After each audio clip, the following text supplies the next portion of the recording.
My name is Damian Minteer, and I'm out of Harmony, Pennsylvania. I am the owner of Crooked KW Services. We do fabricating and build custom trucks and antique trucks and restorations.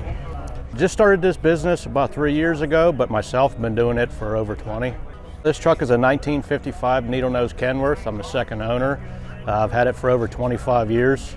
It was bought new in '55 in Richmond, Virginia. The guy drove it for 25 years, pulling a dump wagon, and parked it, and then I found it, took a backhoe and a dozer to get it out of the field, and about 1.5 years and a lot of love, had it going, and then ran it ever since then until 11 years ago, repainted it to match the new camper, and it's been like this for the past 11 years. It was really bad. The frame was flaking and breaking in half. The wheels were flaking. There was a tree growing up through it. The rodents had completely ate the inside. The engine was locked up.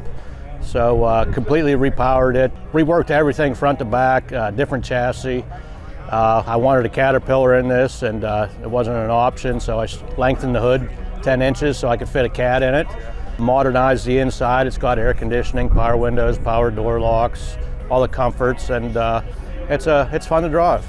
Originally it was a 190 Cummins with a 5 and a 4 with a single axle.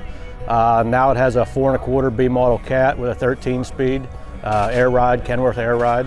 Originally it was red with silver and white stripes on it. There wasn't much left of it, but everything is aluminum on this truck except for the fenders. The front fenders are steel.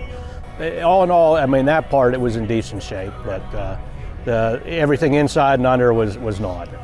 Originally, I had a vision. Since it's a 55, I painted it robin egg and white like a 55 Chevy Bel Air, and it was good for a while, but then whenever I ordered a new camper, those colors weren't available, and this is the scheme that the camper is available in, so I repainted it. Actually, it was a day cab before then. I put the bunk on there. Bunk's actually like an extended cab that you can convert into a bed, so that's why the color change happened. It's a 36-inch Kenworth bunk. It's from the mid-'70s. It just a little bit of modification, and it fit.